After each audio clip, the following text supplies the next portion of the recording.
त्वदीय पद पंकज पंजराते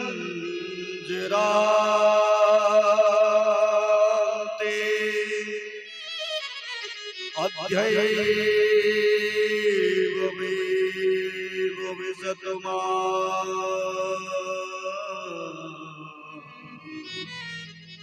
सिराजहंसा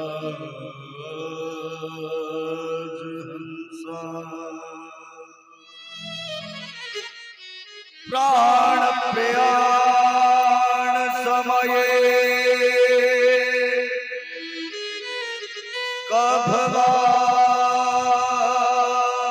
कभवात वित्तये कंठा अवरोधे विदो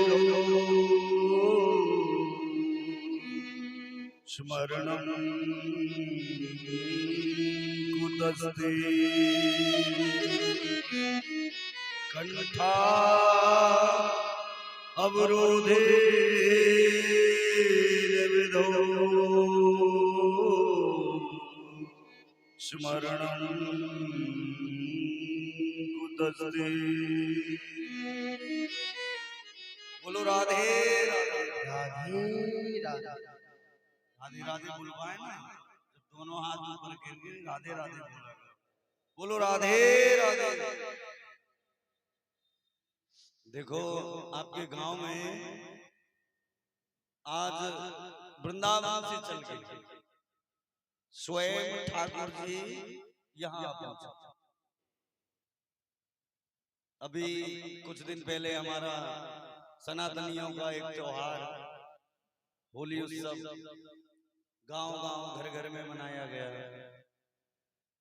और हमारे ब्रज में तो उसके लिए कहे क्या, हमारे ब्रजवासी कहते हैं, बोले जगत होरी और ब्रज होरा।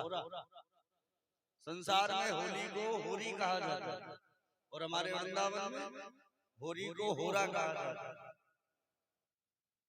हम आप अगर गांव में घर में होली खेलेंगे तो एक दूसरे की पहचान वाले से खेलेंगे, जिसको पहचानते हैं उसी को अबीर लगाएंगे, कलर लगाएंगे। वृंदावन अगर आप चले जाओ और वहां आपको कोई भी पहचानने वाला नहीं है, तब भी आपका इतना सा शरीर का हिस्सा बिना अबीर के नहीं रह सकते। वही वृंदावन से चल के और आज ठाकुर जी आपके गांव तमोट में आ गए। तो आज से आपका जो ये गांव है ना तमोट, ये तमोट ना रह करके और 9 दिन के लिए वृंदावन बन जा रहा है। आप कहोगे महाराज का हमारा गांव तो हमारा ही है, तब वृंदावन कैसे बनेगा? तो वृंदावन किसे कहते हैं? जहां ठाकुर जी का वास है वह वृंदावन कहलाता है। तो अभी हमारे ठाकुर जी का वास कहां पर है? आपके गांव में है, तो वृंदावन हुआ नहीं हुआ। चाहे ये कहो कि जहां ठाकुर जी रहते हैं वह वृंदावन, और चाहे ये कहो कि जहां वृंदावन है वही ठाकुर जी जाते हैं। तो ये आपका गांव 9 दिन के लिए साधारण नहीं है। बड़े आनंद के साथ आप लोगों ने कलश यात्रा बड़े धूमधाम से और लगभग 5-6 किलोमीटर ना ज्यादा जय हो हमें ले जाते तो हमें लगता है वापस ही नहीं आ पाते। बोलिए बाकी बिहारी लाल की।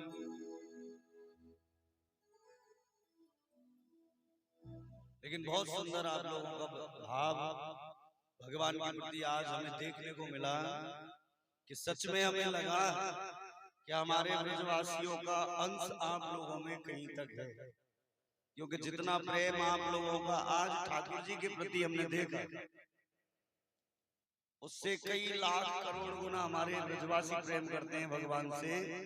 लेकिन थोड़ा बहुत प्रेम आज हमने आपके अंदर भी, भाई ब्रजवासियों की बराबरी तो कोई नहीं कर सकता भगवान से प्रेम में, लेकिन फिर भी आप लोगों का बड़ा सुंदर। एक चौपाई आती है बाबा की, बड़े भाग मानुष तन बाबा, बड़े भाग्य से। और ये मानव शरीर जो है हमको आपको मिलता है, लेकिन इस मानव शरीर को हम और आप क्या करते हैं, यहाँ वहां की दुनियादारी में भटका देते हैं और एक दिन चले जाते हैं। ये शरीर हमें जो मिला है मानव शरीर, ये केवल और केवल भगवान के भजन, भगवान की कथा, भगवान के सत्संग के लिए मिला है। आप कहोगे महाराज फिर घर का काम कब करेंगे? तो एक चौपाई दूसरी भी रामचरितमानस में बाबा ने कही, कर से कर्म करो विधिनाना और मन राख्यो जहाँ कृपा निधान। इन हाथों से, इन पैरों से, इस मुख से आप कोई भी काम करते रहो, लेकिन जो मन है ना, उस मन के अंदर सदा ठाकुर जी का, भगवान का याद बना रहना चाहिए। भले आप गाड़ी ड्राइविंग कर रहे हो, भले आप अपना कोई कार्य कर रहे हो, दिमाग को वहां लगाओ और मन में श्री राधा श्री राधा श्री राधा, केवल राधे राधे। ये क्या आवाज कैसी हो रही है?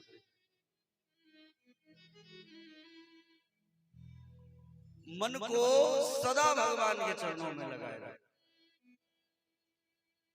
दूसरा एक निवेदन मैं आपसे करूं, भगवान की कथा सहज रूप से सुनने को नहीं मिलती। भागवत जी में एक श्लोक आता है, भगवान की कथा कब सुनने को मिलती है? तो एक श्लोक कहा, बोले भाग्योदयेन बहुजन्म समर्जितेन सत्संगमं चिलवते पुरुषो यदा वै अज्ञान हेतु कृत मोहमदान्धकारनाशं विदाहि तदोदयते विवेक। क्या कहा इस श्लोक में? भाग्योदयेन बहुजन्म समर्जितेन।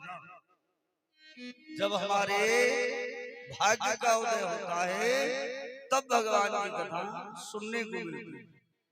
अब हम और आप सोचेंगे हमारे इस जीवन का भाग्य उदय हो गया तो हमें कथा सुनने को मिल गई, लेकिन इस श्लोक में आगे कहा एक जीवन का भाग्य नहीं, तो बोले बहुजन्म समर्जितेन, बहुत से जन्मों के भाग्य एक साथ एकत्रित होकर के और जब उदय होते हैं तब भगवान की कथा हमको आपको सुनने को मिलती है। कब मिलती है? 84 लाख योनियों के जन्मों के भाग्य जब एक साथ उदय होने को होते हैं तब भगवान की कथा और भगवान का सत्संग सुनने को मिलता है। भाग्य उदयेन बहुजन्म समर्जितेन सत्संगमं चिलवते पुरुषो यदा। तब जाकर के कहीं भगवान की कथा, भगवान का सत्संग, भगवान का भजन सुनने को मिलता है। अच्छा महाराज, हमारे कई जन्मों के भाग्य उदय हो गए, अब हमें भगवान की कथा सुनने को मिल रही है, ये करती क्या है जीवन? भगवान की कथा सुनने से देखो, कलयुग का जो मानव है ना, बिना फायदे के कोई काम नहीं करता। हम यहाँ आके बैठे 4 घंटा कथा सुने, उससे हमें क्या प्रॉफिट होगा, क्या लाभ मिलेगा, वो हमें बताओ, तब हम बैठे सुने। तो लाभ बताए जा रहे हैं श्लोक में। अज्ञान हेतु कृत मोह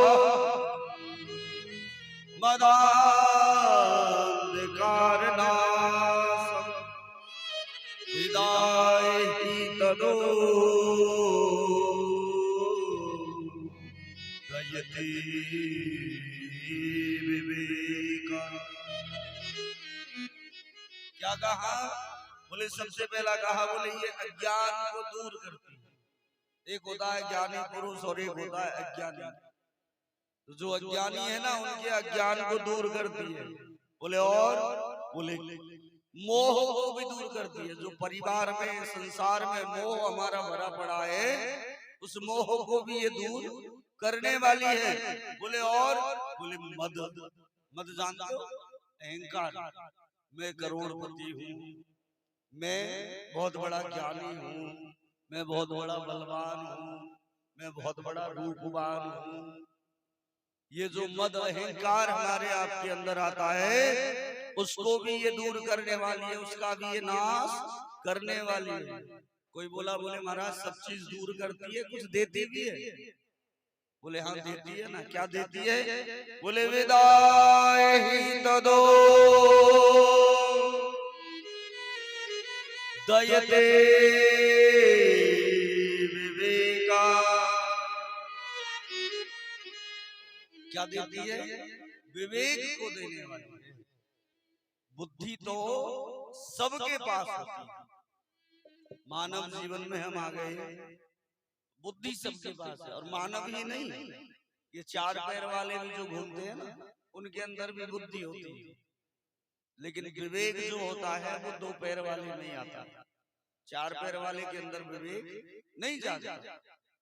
अच्छा महाराज, बुद्धि में और विवेक में अंतर क्या है? बुद्धि में और विवेक में अंतर बड़ा छोटा सा अंतर।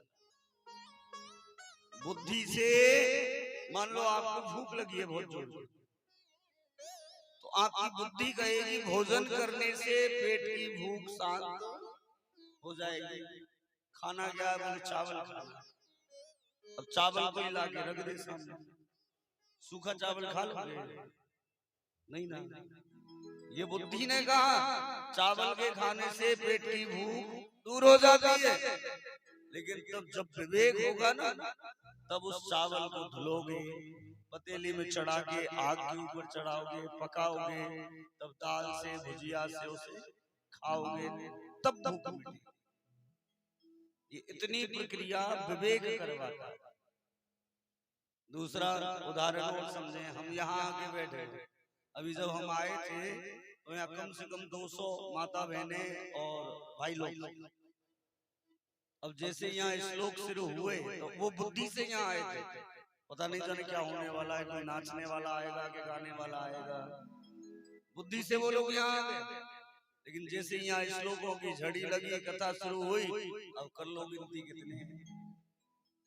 वो बुद्धिमान लोग थे जो चले गए, और जिनके अंदर विवेक है वो लोग यहाँ बैठ करके भगवान की कथा सुनने के लिए बैठे। ये विवेक होता है, ये विवेक को देने वाली है भगवान की। और जिसके अंदर विवेक नहीं है, मैं तो ये कहूं उस मानव का जीवन बेकार है। कहाँ क्या करना चाहिए, कहाँ क्या बोलना चाहिए, कहाँ कैसे रहना चाहिए, जाना चाहिए, ये समझ जब आ गई हमें, वही विवेक कहलाता है। मान लो मैं आप लोगों से उम्र में छोटा हो सकता हूं, अब मुझे इस समय इस मंच पर बैठने पर या इस वेशभूषा में आपके यहाँ आने पर क्या सम्मान आप लोगों को मुझे देना चाहिए, वो अगर आपको समझ में आ गया तो आपका विवेक जिंदा है। और नहीं तो भैया विवेक है नहीं तो हाँ ठीक है, होगा, आया है कथा सुनाएगा और चला जाएगा। ये विवेक ही तुलना कर सकता है छोटे बड़े। उम्र से छोटा बड़ा होना नहीं कहलाता। तो क्या देने वाली है भगवान की कथा? विवेक को देने वाली है। आगे भागवत जी का प्रथम श्लोक जिसमें और भगवान के स्वरूप का वर्णन किया गया है। पहला श्लोक कहता है भागवत जी का, सच्चिदानंद रूपाय विश्वोदपत्याय लवे तापत्रयो विनाशाय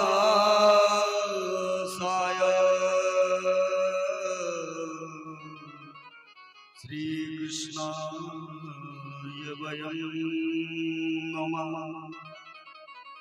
क्या कहता है भागवत जी का पहला श्लोक? भगवान का स्वरूप कैसा है? बोले सच्चिदानंद रूपाय। भगवान कैसे हैं? सच्चिदानंद घन भगवान। बोले महाराज सच्चिदानंद का अर्थ क्या होता है? सच्चिदानंद जो शब्द है वो थोड़ा सा लंबा है, सीधा सीधा उसका अर्थ समझ में नहीं आता। सच्चिदानंद का मतलब अर्थ पता करो। अब इतना लंबा शब्द जब आ जाए, कोई वाक्य जब आ जाए तो अर्थ समझ नहीं आए तो उसका संधि विच्छेद कर लेते हैं। हिंदी में एक प्रक्रिया दी गई है संधि विच्छेद। तो यहाँ सच्चिदानंद की संधि विच्छेद किया तो आया सत धन चित धन आनंद बराबर सच्चिदानंद। तीन वाक्य निकल के आया। पहला आया सत, दूसरा आया चित और तीसरा आया आनंद। सत्याने क्या होता है? सत्याने होता है सत्य। सत्य कौन है इस संसार में? क्या हम और आप सत्य हैं? नहीं, आज है कल का कोई भरोसा नहीं। तो ये दिखने वाला संसार, बड़ी बड़ी नदियां, बड़े बड़े पहाड़, बड़े बड़े पेड़, क्या ये सत्य है? बोले ना महाराज, वो भी नहीं। तो संसार में सत्य क्या है? सत्य है हमारे बाल कृष्ण लाल हमारे ठाकुर। ये संसार नहीं था तब भी वो थे। ये संसार है तो हमारे आपके अंदर वही बोल रहे हैं। और ये संसार नहीं रहेगा सृष्टि तब भी वो ही रहेगा। सत्य कौन हुआ? भगवान बालकृष्ण लाल। दूसरा कहा चित। चितिया ने होता है स्थिर, सदा एक जैसा रहने। हम और आप एक जैसा रहते हैं? जन्म लिए तब इतने से हुआ करते थे, फिर बड़े हुए, फिर जवान हुए, विवाह हो गया, फिर बुढ़ापा आ गया और फिर दुनिया से अलविदा हो गए। हम आप भी एक जैसा रहने वाले हैं। ये बोले हमारा संसार यहाँ पहले भी खेत था, आज भी खेत है। क्या पता यहाँ बहुत समय पहले पहाड़ हो या नदी हो या बहुत बड़ा खाई हो या बहुत बड़ा ऊंचा टीला हो। प्रकृति भी एक जैसी सदा। राजस्थान में भी कुछ समय पहले, कुछ दिन हो गए, एक घटना घटी थी। एकदम बहुत लेवल का एरिया पूरा, और वहां अचानक से 150 फीट गहरा गड्ढा हो गया। पहाड़ इतने बड़े बड़े उत्तराखंड में, और जब खिसकना शुरू होता है तो पहाड़ का पहाड़ गायब। पता चला तो पहाड़ खिसक के आया और गांव का गांव गायब करके ले जाता। संसार में जो दिखने वाला है वो सदा एक जैसा रहने वाला नहीं है। एक जैसा रहने वाला केवल और केवल हमारा परमात्मा बालकृष्ण लाल है। भगवान ही सदा एक जैसे रहते हैं। तीसरा कहा आनंद। आनंद, आनंद का मतलब क्या होता है? आजकल आनंद को संसार वालों ने बहुत छोटा कर लिया। कैसे कर लिया छोटा? आनंद किसमें खोज लेते हैं? मान लो हम बहुत गरीब थे, अचानक से हमें बड़ा धन मिल गया, अरे बड़ा आनंद आ गया, और उसी धन को चुरा के चोर ले गए, फिर वो आनंद कहाँ गया? आपसे निवेदन करूं मैं, जिसके जीवन में एक बार आनंद आ जाए वो दोबारा जाता नहीं। बहुत जोर की भूख लगी हो और भोजन करने के लिए मनपसंद भोजन मिल जाए, और भोजन करने के बाद उधर की जब पूर्ति हो जाती है तो पेट भरने के बाद क्या कहते हैं? वाह आनंद आ जाए कहते हैं। जैसे आप लोग आज आए थे कलश यात्रा करके, सब लोग खाली पैर थे, धूप में कंकड़ पत्थर, और यहाँ बहुत जोर की प्यास लगी थी आप लोगों को, और यहाँ आने के बाद में आप लोगों को बिस्लरी की बाटल दे दी गई, आप पी रहे थे तो कुछ लोग कह रहे वाह पानी पी के आनंद आ गया। यहाँ पानी पी के आनंद आया तो घर जाके प्यास क्यों लगी? आनंद जिसके जीवन में एक बार आ जाए वो दोबारा जाता नहीं है। आनंद कौन है? आप लोगों के यहाँ कथा भले पहले ना हुई हो, लेकिन जन्माष्टमी का त्योहार तो आप लोग मनाए होंगे ना? मनाए ना? तो उसमें एक बधाई गाते हैं, नंद घर आनंद भयो जय कन्हैया लाल। ये नहीं कहा नंदगर लड़का हुआ या नंदगर लाला हुआ या नंदगर छोरा हुआ, ये नहीं कहा। ये कहा नंदगर आनंद भयो। क्यों? क्योंकि आनंद कोई और नहीं, आनंद हमारे ठाकुर जी है, हमारे कन्हैया है, साक्षात आनंद स्वरूप है। और दूसरा एक निवेदन और मैं आपसे करूं, संसार में जितने भी शब्द है वाक्य है उन सब का अपोजिट आपको मिलेगा विलोम शब्द, लेकिन आनंद एक ऐसा उसका कोई विलोम शब्द नहीं। दिन का उल्टा क्या होता है? रात। उजाले का अंधेरा, पुरुष का स्त्री, लड़का का लड़की, यानी सबका अपोजिट विलोम आपको मिलेगा। आनंद का विलोम शब्द नहीं मिलेगा। कुछ लोग कहते हैं आनंद, आज हम कह रहे थे आनंद का कुछ उल्टा है, बोले है ना, क्या? बोले दुख। सुख का उल्टा क्या है? अभी आज के संसार में वो चल गया, वो गूगल बाबा है ना, उसके ऊपर सर्च करते हैं।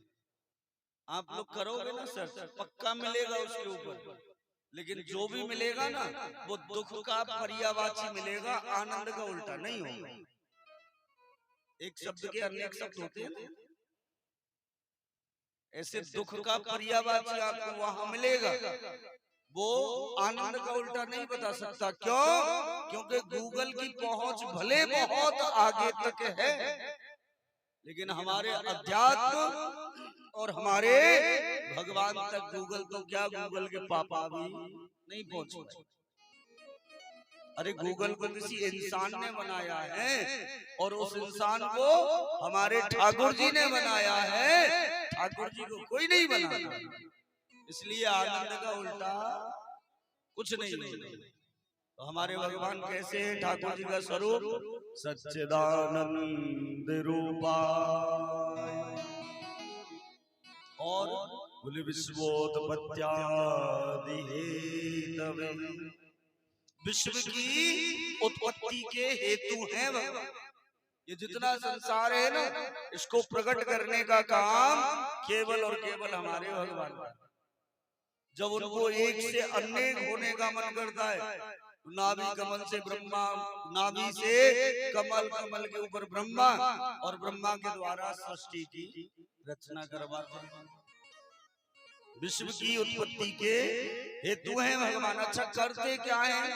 बोले तापत्रयो विनाशाय श्री कृष्णाय वयं नमः।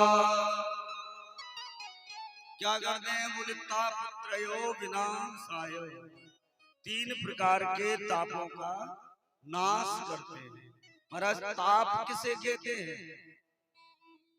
ताप होता है दुख, कष्ट जो होते हैं, दुख और कष्ट, उन्हीं को ताप कहा जाता है।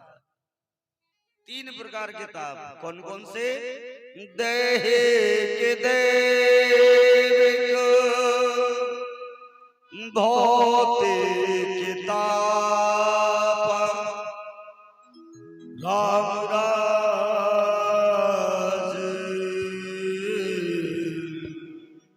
काहू नहीं व्याप। 3 प्रकार के ताप। 3 प्रकार के कौन कौन से? पहला कहा दैहिक, दूसरा कहा दैविक और तीसरा कहा भौतिक। दैहिक अर्थात, देह कहते हैं शरीर को। इस शरीर में कोई कष्ट हो जाए, बुखार आ गया, पेट दर्द हो गया, सर दर्द हो गया, और आजकल वो चल रहा है ना घुटने का दर्द ना, क्या बोलते हैं घुटना को, क्या बोलते हैं बिहार में? ठेंगुन। हाँ, ठेंगुन का दर्द। ये जो ये देह का ताप, शरीर के अंदर जो ताप कष्ट आता है उसे भी भगवान दूर करते हैं। दूसरा कहा देवताओं के द्वारा जो कष्ट मिले उसे भी भगवान दूर करते हैं। और तीसरा कहा भौतिक ताप। भौतिक अर्थात भौतिक विज्ञान होती है, ये सृष्टि के द्वारा जो हमारी प्रकृति है उसके द्वारा कोई कष्ट मिले उस ताप को भी परमात्मा दूर करते हैं। तापत्रयो विनाशाय, सबके दुखों को और भगवान दूर करने वाले। किसी ने कहा, बोले महाराज आज के संसार में और कोई भी पूर्ण रूप से सुखी नहीं है। किसी ने बहुत सुंदर एक दोहा कहा, बोले कोई तन दुखी कोई मन दुखी, कोई धन बिन रहे उदास, थोड़े थोड़े सब दुखी सुखी क्या कहा? बोले कोई तन दुखी, कोई ये शरीर से दुखी रहता है, बुखार आया, सर दर्द, दुनिया भर का बीमारी भरा पड़ा है। दूसरा कहा, बोले कोई मन दुखी।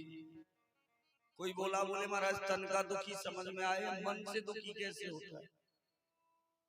मन से भी लोग बाग दुखी होते हैं, पता है कैसे होते हैं? बगल वाले का घर इतना बड़ा बन गया, मेरा भी फूसका है।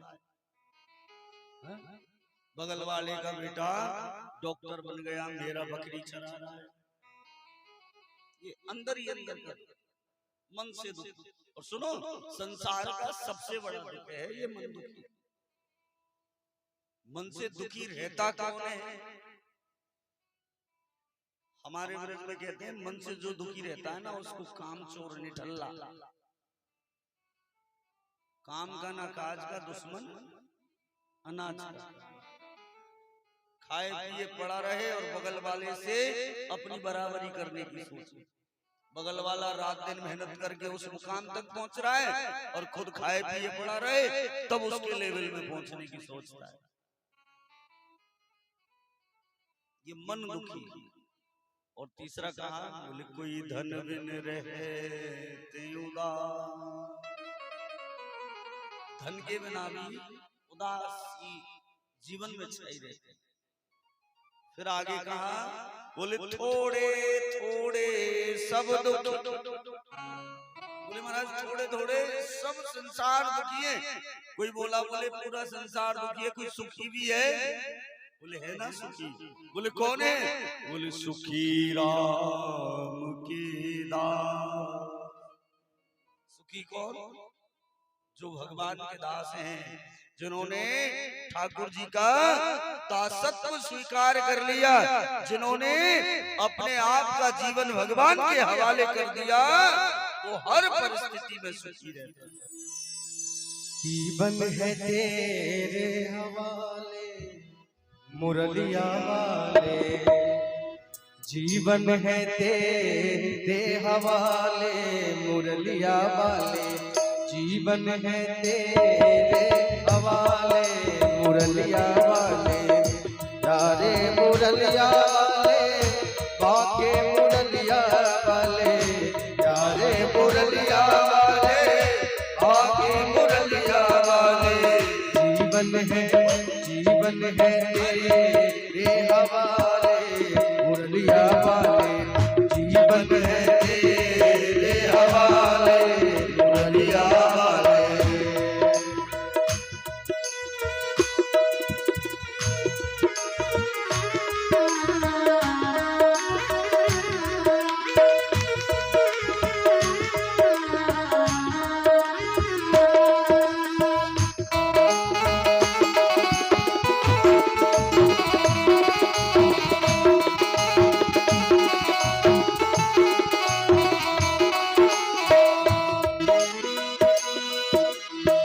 हम कठपुतली तेरे हाथन की, हम कठपुतली तेरे हाथ की, हम कठपुतली हम कठपुतली हम कठपुतली, हम कठपुतली तेरे हाथन की, हम कठपुतली तेरे हाथ की। चाहे तू जैसे नचा ले मुरलिया वाले, चाहे तू जैसे नचा ले मुरलिया वाले, जीवन है तेरे हवाले मुरलिया वाले, जीवन है तेरे हवाले मुरलिया वाले। हरि बोल।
अब तू ही अपना ले मुरलिया वाले, अब तू ही अपना ले मुरलिया वाले, जीवन है तेरे हवाले मुरलिया वाले, जीवन है तेरे हवाले मुरलिया वाले।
हम दीवाने बस तेरे मोहन, हम दीवाने तेरे मोहन, हम दीवाने तेरे मोहन, हम दीवाने तेरे मोहन, हम दीवाने हम दीवाने हम दीवाने, हम दीवाने तेरे मोहन, अब तो दीवाने तेरे मोहन, अब तो गले लगा ले मुरलिया वाले, अब तो गले लगा ले मुरलिया वाले, जीवन जीवन है तेरे हवाले मुरलिया वाले, जीवन है तेरे हवाले मुरलिया वाले, आके मुरलिया वाले प्यारे मुरलिया वाले, आके मुरलिया वाले प्यारे मुरलिया वाले, जीवन है तेरे हवाले मुरलिया वाले, जीवन है तेरे हवाले मुरलिया वाले।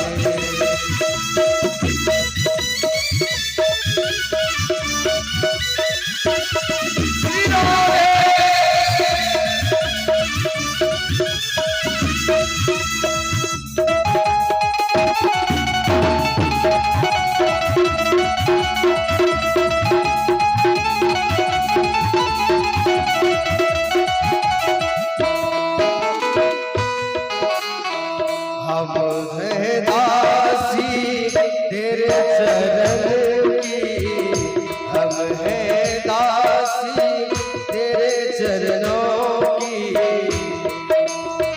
तेरे चरणों की हाँ, तेरे चरणों की हाँ, तेरे चरणों की, हम हैं दासी तेरे चरणों की,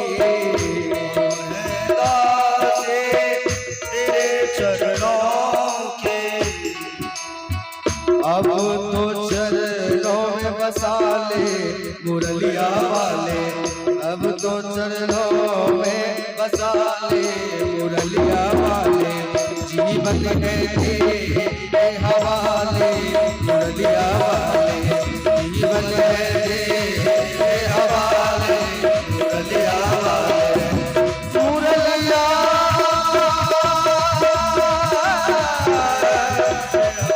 मुरलिया मुरलिया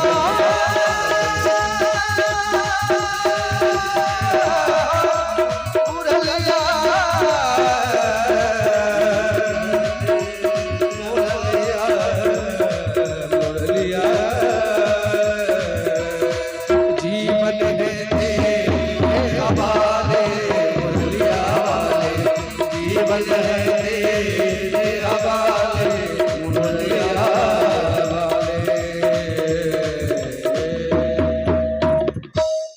जीवन है तेरे हवाले मुरलिया वाले।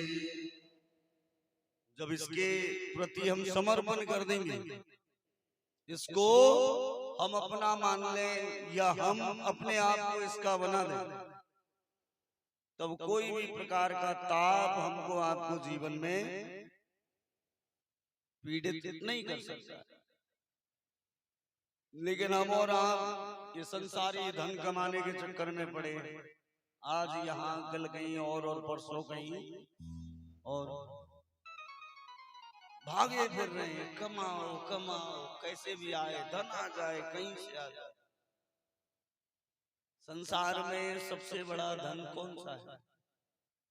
ये हम और आप जो कमा रहे हैं, ठीक है जरूरी है, फैमिली में आए हैं, ग्रस्त जीवन में आए हैं, तो इसको कमाना भी बहुत ज्यादा जरूरी है। लेकिन संतों ने जो सबसे बड़ा धन बताया, वो धन जीवन में अगर हम नहीं कमाए तो इस संसार में आना ही बेकार है। कबीरदास जी अपनी दुआवली में एक दुआ कहते हैं, सबसे बड़ा धन कौन सा है? कबीरा सब जग निर्धना और धनवंता नहीं कोई, धनवंता सोए जानियो,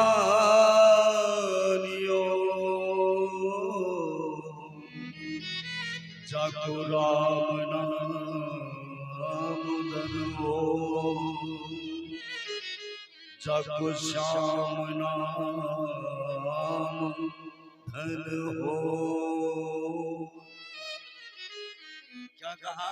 कबीरा सब जग निर्धना, धनवंता नहीं को। ये बड़े बड़े करोड़पतियों को कबीरदास जी ने निर्धन कहा है।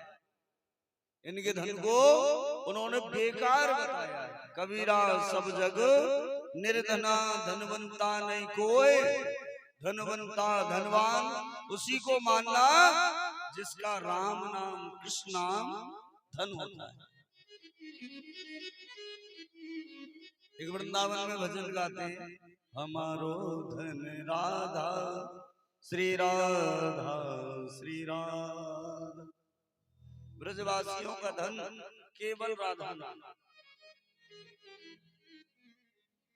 आप कभी जाओगे ना ब्रज में, वृंदावन कभी आप चले गए, कोई गया यहाँ से वृंदावन? कोई नहीं गया। जाना एक बार जीवन में जरूर। पग पग पर प्रत्येक व्यक्ति के मुख से केवल एक ही नाम सुनोगे, राधे राधे राधे राधे राधे राधे। बोलो राधे राधे। आवाज नहीं आई, मुंह में आवाज नहीं आई यार। बोलो राधे राधे। अरे संख्या भले कम है लेकिन आवाज में तो बुलंदी होना चाहिए। खीर पूरी खाए हो? क्यों जजमान खाए हो? फिर बोल नहीं रहे। जिसके जीवन में भगवान नाम का धन। अच्छा सुनो, ये जो हम संसारी धन कमा रहे हैं, जिस देश में रह करके जो धन कमा रहे हैं, वो धन उसी देश में काम आता है। दूसरे देश में जाओगे तो मान लो भारत के रहने वाले हो और नेपाल चले गए, तो यहाँ का धन वहां चल जाएगा क्या? चलेंगे ये नोट वहां जाने के बाद? आईसी इंडियन करेंसी को एनसी नेपाल करेंसी में बदलवाना पड़ेगा। कोई भी देश में जाओगे उसी देश की करेंसी में अपने देश की करेंसी को चेंज करवाओगे तब तो करेंसी वहां चलेगी। और राम नाम और कृष्ण नाम की जो करेंसी है ना, वो इंडिया में भी राम है, नेपाल में भी राम है, अमेरिका में भी राम है, तो पाकिस्तान में भी वो राम ही है। जहां जाओगे वो राम नाम का ही धन मिलेगा। और ये दुनिया वाला धन तो एक से दूसरे देश में गए। अरे देश तो बहुत बड़ी बात हो गई। एक कुछ दिन पहले एक साधु हुए थे हरियाणा में, अब नाम तो मैं नहीं लूं इस मंच से उनका। उन्होंने अपना खालसा बना रखा था, अभी तो वो जेल के अंदर हैं। उस उनकी जो दीवार थी ना खालसे की, उसके अंदर जाने के बाद वो भारतीय करेंसी को बैन कर रखा था, उन्होंने अपना करेंसी चला रखा। विदेश तो बहुत दूर की बात है, देश में ही ऐसे ऐसे महानुभाव हो गए कि हमारे देश की करेंसी को छांट के और अपनी करेंसी बनाने लग गए। करेंसी वो यूज करो जो सब जगह चले, और सब जगह केवल राम नाम और कृष्ण नाम चलने वाला है, और ये दुनिया वाला धन नहीं काम आने वाला। इसलिए दोनों हाथ उठा के क्या बोलोगे? एक बार और जोर से। ये जीवन में उतार लो नैया भव से पार। श्लोक कह रहा था, सच्चिदानंद रूपाय विश्वोत्पत्त्यादि हेतवे तापत्रयो विनाशाय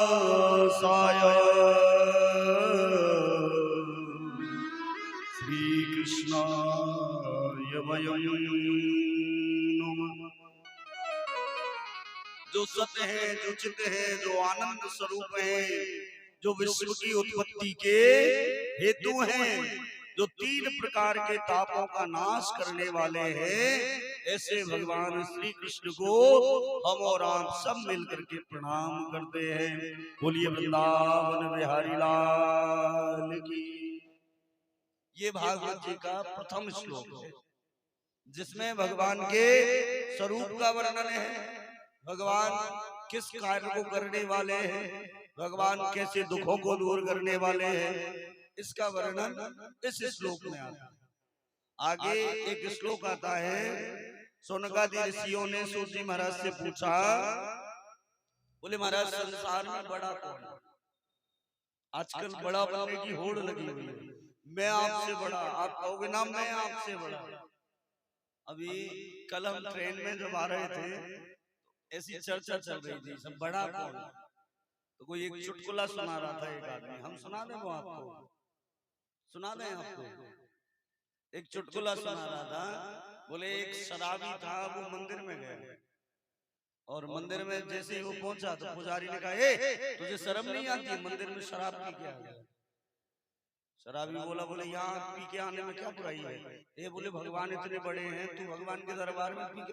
अच्छा, बोले भगवान बड़े हैं? बोले हाँ। तो बोले मंदिर में क्यों पड़े? अब पुजारी चक्कर में पड़ गया, बोले भगवान बड़े हैं तो मंदिर में। वो बोला, बोले भैया मंदिर बड़ा होगा। तो बोले मंदिर बड़ा है तो ये पृथ्वी के ऊपर क्यों पड़ा है, धरती के ऊपर? देखो शराबी का कुतर की दिमाग, ये मंदिर अगर बड़ा है तो फिर ये पृथ्वी के ऊपर क्यों पड़ा है? तो पुजारी बोला, बोले पृथ्वी बड़ी होगी। बोले अगर ये पृथ्वी बड़ी है तो शेषनाग के फन पे क्यों पड़ी है? तो पुजारी बोला, फिर वो शेषनाग बड़ा होगा। बोले शेषनाग अगर बड़ा है तो फिर शंकर जी के गले में क्यों पड़ा है? बोले भाई शंकर जी बड़े होंगे। बोले शंकर जी अगर बड़े हैं तो राम नाम के भजन में क्यों पड़े हैं? पुजारी हाथ जोड़ के खड़ा हो गया, तू ही बता मेरे बाप बड़ा कौन है? तो शराबी क्या बोला पता है? बोले जो पीकर पड़ा वो सबसे बड़ा। बोलो राधे राधे।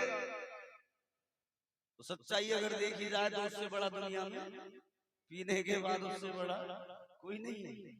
लेकिन यहाँ शौनकादि ऋषि पूछ रहे महाराज संसार में बड़ा कौन है?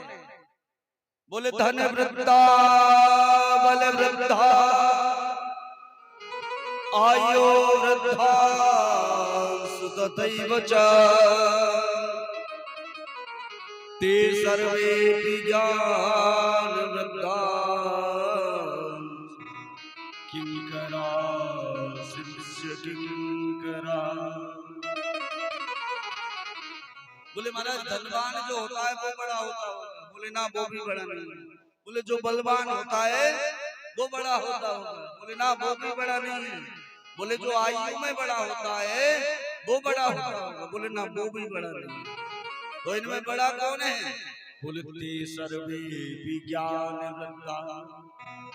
महाराज जो ज्ञानी है ना वो बड़ा है, जिसने 4 वेद 6 शास्त्र 18 पुराणों का अध्ययन कर लिया वो बड़ा। बोले महाराज ये ज्ञान तो आजकल कोई भी किताब खरीद के पढ़ लेगा और आ जाएगा। जिसने 4 वेद 6 शास्त्र पढ़ लिए ज्ञानी बन गया वो बड़ा। बोले ना उनमें भी एक ज्ञानी है जो बड़ा है। बोले कौन सा ज्ञानी? बोले ज्ञानी होने के बाद जो ये कहे किंकरा शिष्य किंकरा। बोले मैं तो दासों का भी दास। ज्ञानी होने के बाद ये नहीं कि चलते फिरते ज्ञान बांट रहे हो ना। ज्ञानी होने के बाद भी अगर आपके हाथ ऐसे हैं ला भैया जो ज्ञान आपके पास है मुझे दे दे। छोटे से भी आदमी के सामने और झुक जाए वो ज्ञानी सबसे। अच्छा महाराज मान लिया झुकना भी आ गया, अब उस ज्ञान का क्या करें? झुकना भी हम सीख लिए ज्ञान लेने के बाद, उस ज्ञान का क्या करें? बोले कृष्णम प्राप्ति करम सत्वत्साधनम तद्दुना। बोले उस ज्ञान को प्राप्त करने के बाद और केवल कृष्ण को प्राप्त करने की लालसा मन के अंदर जगा लेनी चाहिए। क्यों महाराज? क्योंकि ये जो संसार है ना इसमें हम जहां संसार में बैठे हैं, कैसे संसार में बैठे हैं? बोले काल प्याल मुखग्रास त्रास निर्नाश हेतव। काल के गाल में हम और आप बैठे। काल 2 तरह के होते हैं, वो पढ़ाई वाले काल अलग होते हैं वर्तमान, भूत और भविष्य, वो 3 काल वो अलग होते हैं, लेकिन 2 काल आध्यात्मिक जीवन के होते हैं। पहला काल समय को भी काल कहते हैं, और दूसरा एक बार आ गया तो दोबारा बोलने की हिम्मत नहीं, भगवान के घर चला जाता है। हम और आप समय रूपी काल के गाल में बैठे, और वो जिस समय मुंह बंद करे हमारा आपका जीवन समाप्त हो जाता है। काल व्याल मुखग्रास त्रास निर्णास हेतवे, ऐसी जगह पर हम बैठे हुए हैं कि कब हमारी लीला जीवन की समाप्त हो जाए इसका कोई भरोसा नहीं है। अभी जिंदा है, अगले पल की कोई खबर नहीं है। इसलिए जितना हो सके जीवन में, जितना ज्यादा से ज्यादा हो सके जीवन में भगवान को याद करते रहो, भगवान के दर्शन करते रहो, भगवान की कथा और सत्संग सुनते रहो। अंत समय में यही काम आने वाला है और दुनियादारी काम नहीं आएगा। कितना भी रंगाई पुताई कर लो इस शरीर की, आप करते हैं ना, सज धज करके बढ़िया, वो वहां जाते हैं, वहां ब्यूटी पार्लर, हाँ मैया बता रही, ब्यूटी पार्लर जाते हैं, बढ़िया सज धज करके आते, और सुनो अंत में ये शरीर भी हमारा आपका साथ नहीं देता। क्या भरोसा, क्या भरोसा है इस जिंदगी का, साथ देती नहीं किसी का। क्या भरोसा है इस जिंदगी का, क्या भरोसा है इस जिंदगी का, साथ देती नहीं है किसी का, किसी का, साथ देती नहीं है किसी का।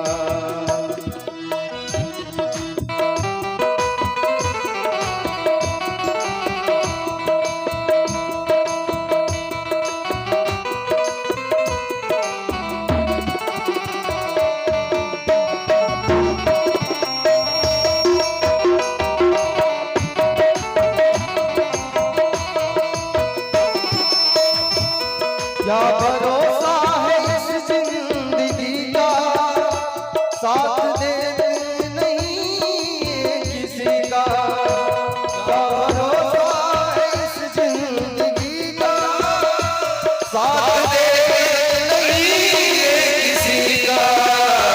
सांस रुक जाएगी चलते चलते, सांस रुक जाएगी चलते चलते, बुझ जाएगी चलते चलते, बुझ जाएगी चलते चलते, बुझ जाएगी चलते चलते। क्या भरोसा है इस जिंदगी का, साथ देती नहीं किसी का।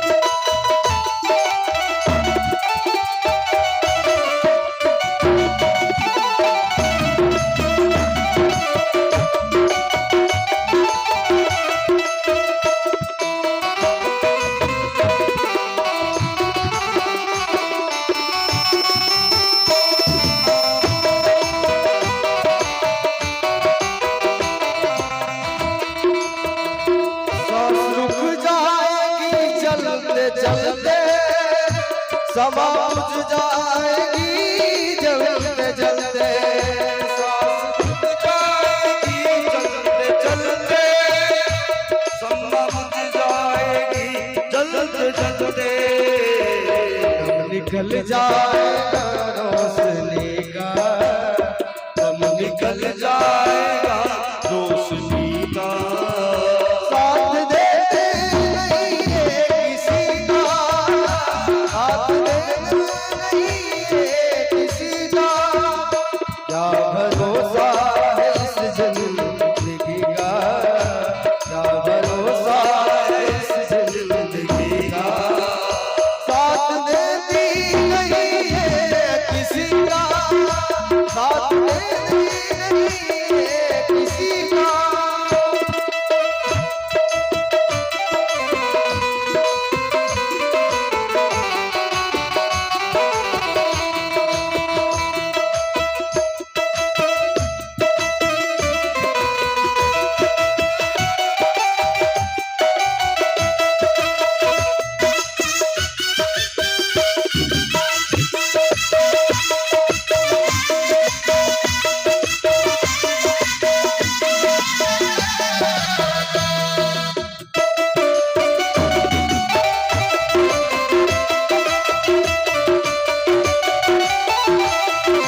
रहेगी दास्तां अपनी दुनिया कहेगी हम रहेगा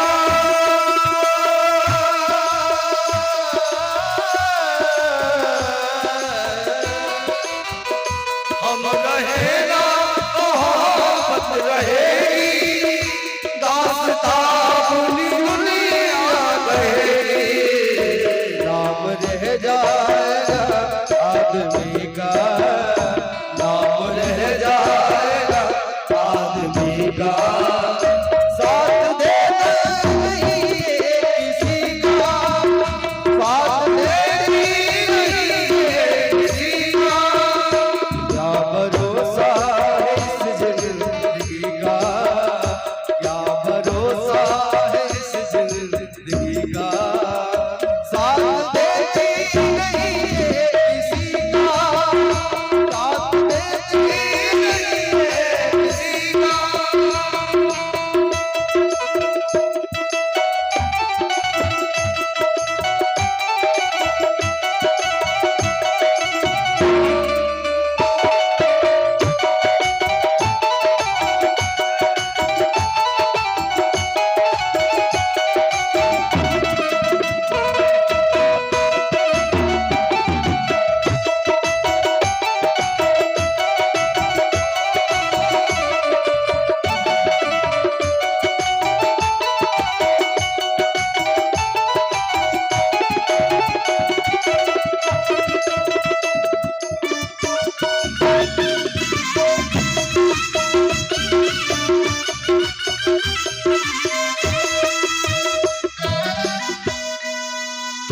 दुनिया है एक हकीकत पुरानी चलते रहना है इनकी रवानी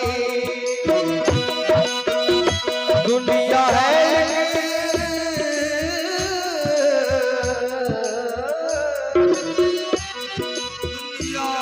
दुनिया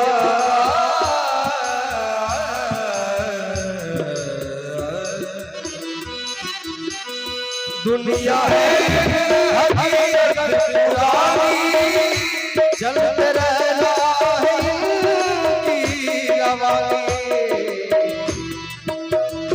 फर्ज पूरा करो बंदगी का फर्ज पूरा करो बंदगी का साथ देती नहीं है किसी का साथ देती नहीं है किसी का क्या भरोसा है इस जिंदगी का क्या भरोसा है इस जिंदगी का साथ देती नहीं है किसी का साथ देती नहीं है किसी का साथ देती नहीं है किसी का साथ देती नहीं है किसी का साथ देती नहीं है किसी का क्या भरोसा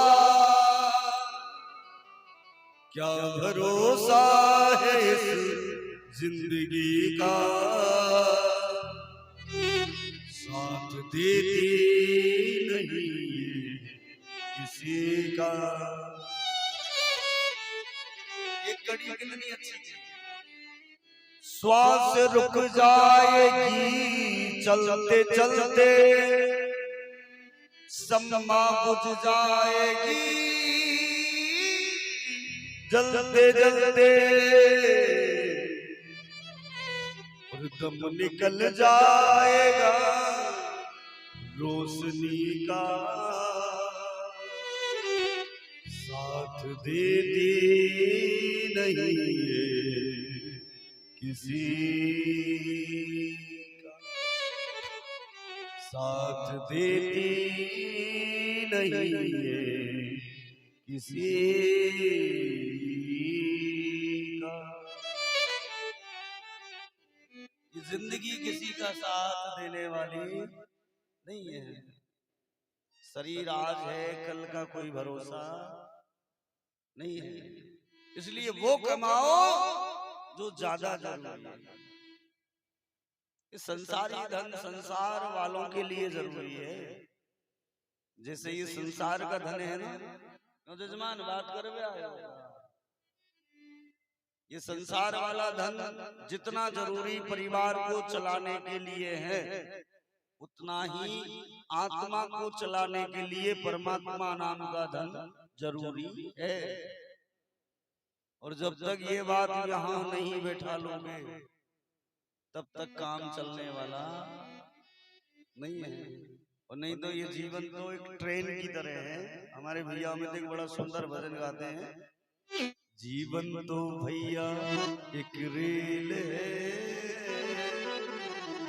कभी पैसेंजर कभी मेल है।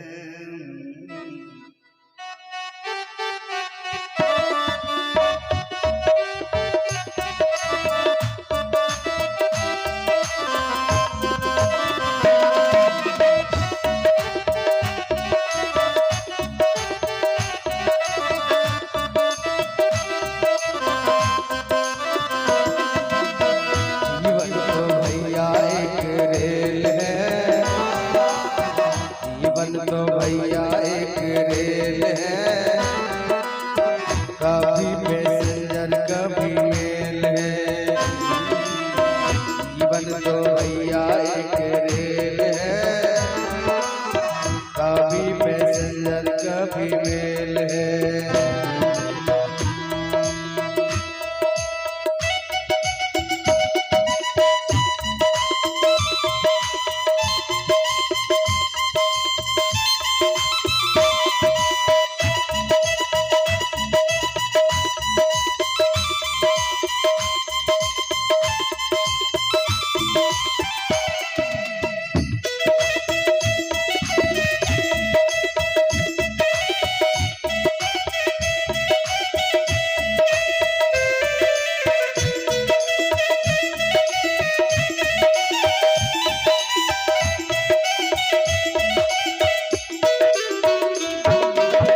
सुख दुख के पटरी पे डोर लगाती है,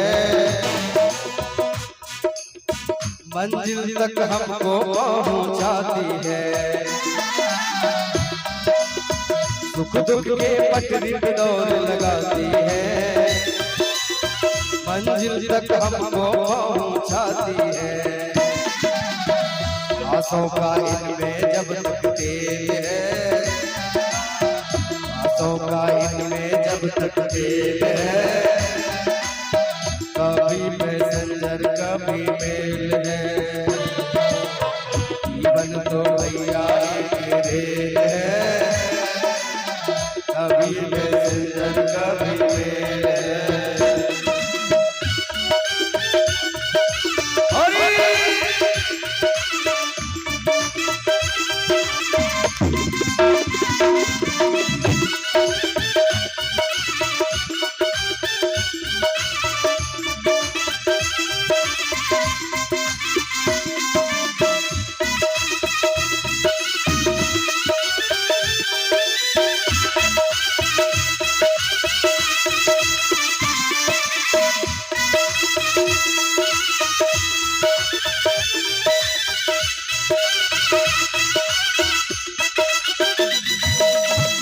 अच्छे कर्मों की टिकट कटा लेना, पूछे तो टीटी दिखला देना। अच्छे कर्मों की टिकट कटा लेना, पूछे तो टीटी दिखला देना। बिना टिकट तो सीधी जेल है, बिना टिकट तो सीधी जेल है, कभी पैसेंजर कभी मेल है।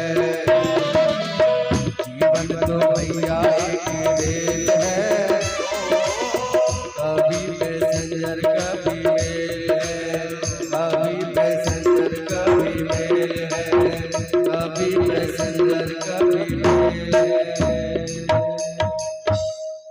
जीवन तो भैया एक रेल है, कभी पैसेंजर कभी मेल है।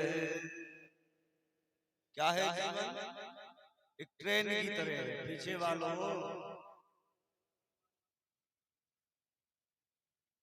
ये जीवन ट्रेन की तरह है, दो पटरियों पे चल रहा है। जब तक पहिए दोनों पटरियों पर हैं तब तक तो ठीक है, और नहीं तो गड़बड़ हुआ तो सीधा एक्सीडेंट है। इसलिए जीवन में चिंता करने से ज्यादा चिंतन करना चाहिए भगवान का। क्या करना चाहिए? चिंतन करो। और हम और आप किसमें पड़े हुए? चिंता करने। कल पता नहीं क्या होगा, बेटे की नौकरी लगेगी कि नहीं लगेगी, बेटे का ब्याह होगा कि नहीं होगा, पुतहू पता नहीं कैसी आएगी, भोजन देगी कि नहीं देगी, दुनिया भर का चिंता। चिंता छोड़ दो, चिंतन करो, और फिर देखो मुरली वाला क्या से क्या करके देखा। जीवन में केवल और केवल भगवान नाम का चिंतन हमको और आपको करना चाहिए। यहाँ से आगे और महात्मा की कथा को हम और आप कल श्रवण करेंगे। आज की कथा को यहीं पर विराम करते हैं। एक बार मेरे पीछे पीछे महामंत्र का जाप करेंगे। हरे राम राम राम हरे हरे, हरे कृष्ण कृष्ण कृष्ण हरे हरे।